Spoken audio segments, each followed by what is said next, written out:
is falling down, falling down, falling down. London Bridge is falling down, my fair lady.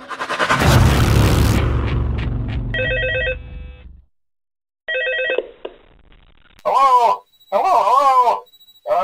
Well, if you're hearing this, then chances are you've made a very poor career choice. Hi guys, what's going on? My name is Rolly, glad you could join us. Today we're going to be summing up Five Nights at Freddy's and theorising what we think will happen in Five Nights at Freddy's 3.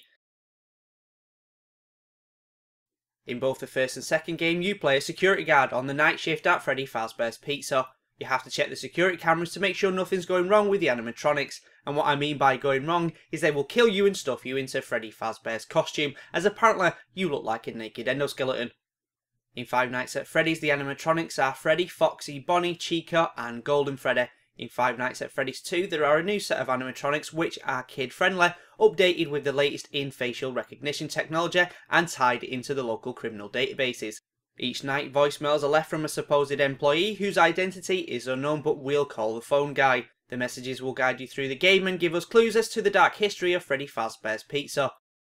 In Five Nights at Freddy's, one of the first clues you get about the grisly nature of Freddy's is when the phone guy informs you that someone is attacked by one of the animatronics during the day, and that's why the animatronics don't roam during the day anymore. Although little is revealed about the identity of who was attacked and which animatronic was responsible, the incident is referred to as the Bite of 87. Another story detailed on the safety poster reveals how 5 children have gone missing from the restaurant after being lured into the back room in the late hours by someone wearing one of the animatronics' costumes. The suspect was caught and convicted, but the children's bodies were never found.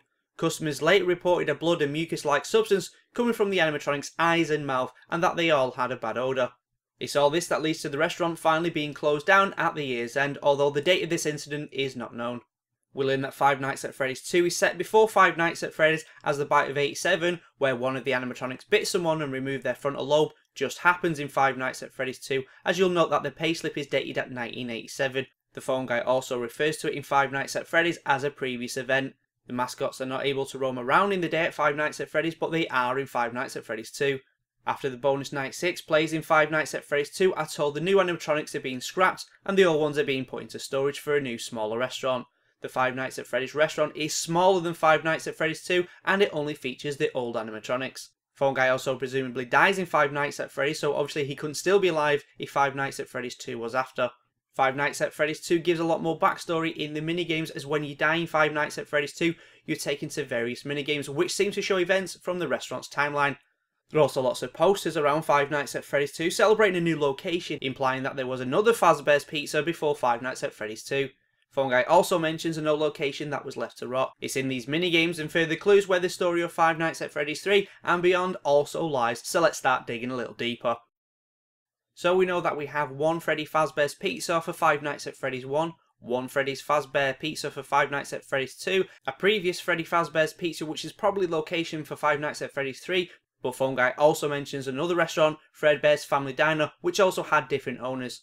And I think this will be the setting for Five Nights at Freddy's 4. So now we know the timeline of the restaurant, let's start adding in the previous clues and clues from the minigames. Let's start with Take Care to the Children minigame. You play as Freddy giving the children cake, but it shows one child outside looking into the restaurant crying.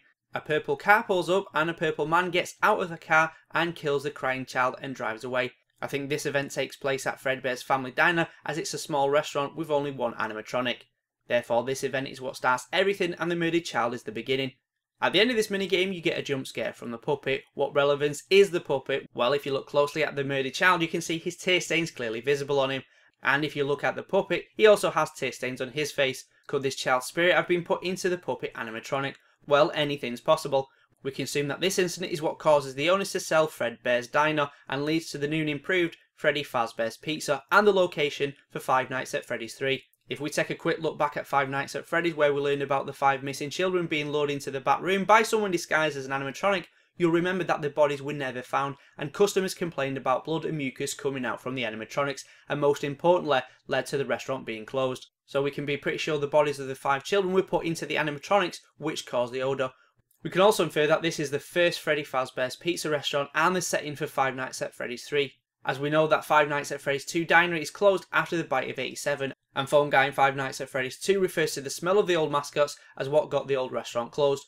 We also get additional clues from the other minigames. In the Foxy minigame, you play as Foxy and walk around the curtained Pirate Cove into a room with happy children. You repeat this twice, but on the third time a purple man, like the one who murdered the crying child in Take Cake to the Children minigame, is seen standing in the corner of the room smiling. When Foxy approaches the children, they're all dead. Is this the same purple man as before, or does he just have the same uniform? In the Give Gifts Give Life minigame, you play as the puppet with the instructions to give gifts to the dead children. Once the gifts are all given out, you receive instructions to give life. When approaching each child again, the heads of the 4 original animatronics appear on the heads of the children, implying they're inside the animatronic suits. But where is the 5th child? If you look closely, the 5th child can be seen in the middle of the room where Golden Freddy comes out before his jump scare. So if the puppet has been possessed by the spirit of the crying child, have Freddy, Foxy, Bonnie, Chica and Golden Freddy been possessed by these 5 children, and now they're all trying to get revenge on the purple man? All the evidence points to the murderer being an employee, as the animatronics only seem to attack the guards. Is the murderer the same guard?